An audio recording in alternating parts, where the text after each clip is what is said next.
Welcome to the Idiot's Guide. I'm Mackie Hall, and today we're going to be taking simple shapes and we're going to add scratch lines to it. Why? Because we can make incredible logo shapes that way.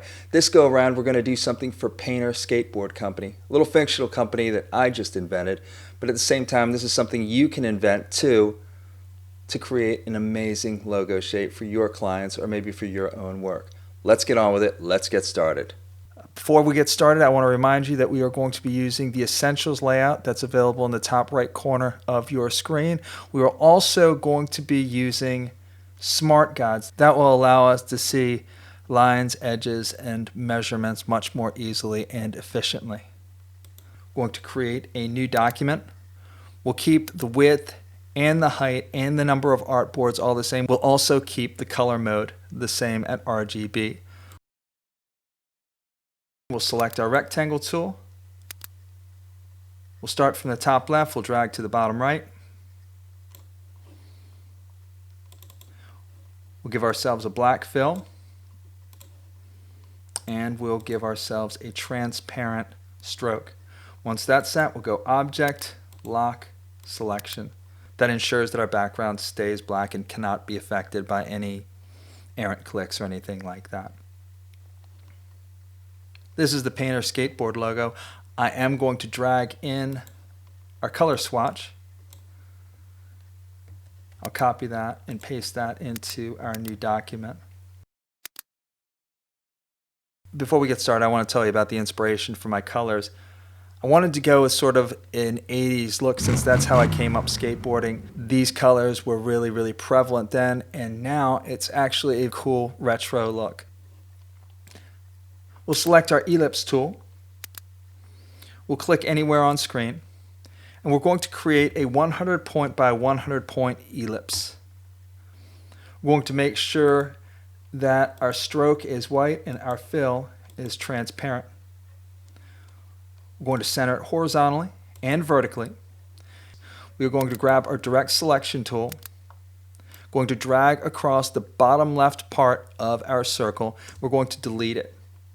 We're going to grab our pen tool, we're going to click on our left anchor, hold our shift key to make sure that it is perfectly vertical, and click wherever. We're going to be adjusting this length as it goes. Next thing we're going to do is we're going to grab our selection tool, we'll drag across our piece, and we're going to select our stroke once again, and we're going to change our stroke weight to 60 points. Once we're done with that, we'll select our new shape. We'll select Object and Expand. This will change our stroke to a filled shape. Once we've got that, we're going to trade our stroke and fill so that we'll have a transparent fill and a white stroke. Next step, we'll grab our direct selection tool, we'll drag across our bottom line, delete that, and our right line, and we'll delete that as well. Once we've done that, we'll grab our select tool, we'll first click on our piece, and then we'll right click on it and we'll select ungroup. And that will break up the lines to individual lines. Next, we'll grab our blend tool and we'll click on the end lines of each stroke set. We'll double click on our blend tool. We'll select specified steps and we will add 3 steps. We can preview to see what it looks like, and that works right there. We'll click OK. Next thing we'll do is we will increase the weight of our stroke lines to 8. We'll then round the caps and the corners. If we look at our original shape, you'll see we've got the lines how we want them.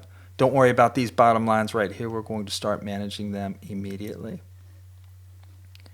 Next, we'll select Object and Expand. This will convert the blend strokes into actual strokes.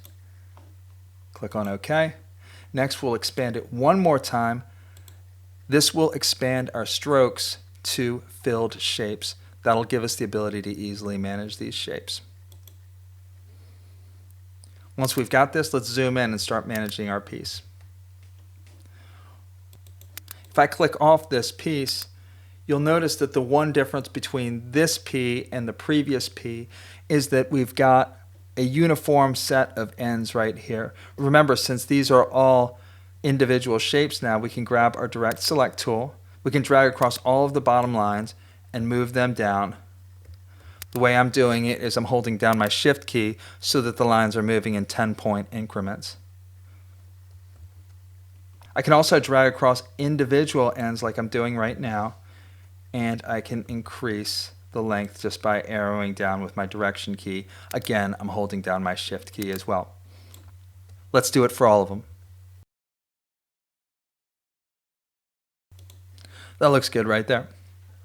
I'm going to zoom out just a little bit, and I will push up a little bit. Let's add the type in. Let's select our type tool. We'll click anywhere on screen, and then we will make our fill white and our stroke transparent. Next, we will write painter on the first line and skateboard company abbreviated on the second line.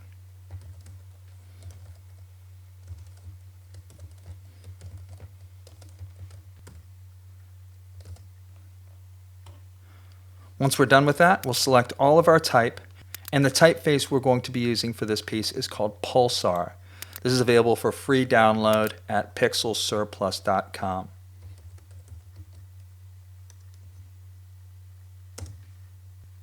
Once that's done, we'll select our first line, open up our character window, and then we are going to increase our type size to 60 points. This matches the width of our P. Next, we'll select Skateboard Company and increase the type size of that to 24 points. Once that's done, we're going to increase the tracking on Skateboard Company to 120. Next, we'll grab our select tool. We will click and drag so that the P is left justified to the left lines of our logo shape. We'll arrow down till we get the distance that we want. And then we're all set. Let's color this out. Next is we're going to size our page to 0 once again. We'll select our entire logo piece. We'll hold our shift key and arrow it closer to the center of the page, just like that. Next, we'll zoom in so that we can more easily see our shape, just like that. Now that we're done with that, let's add color to our logo. We're going to direct select our innermost shape. We'll select our eyedropper tool, and we will click on our lightest color. Next, we'll select our control key and direct select our next shape, and we'll select the next darker color. Again, we'll repeat that 3 more times.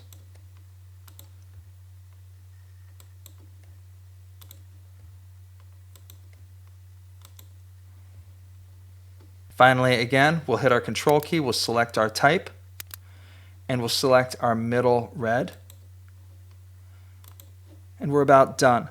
Last step, we'll drag across our piece and we'll group our type and our logo shape together. We'll zoom out.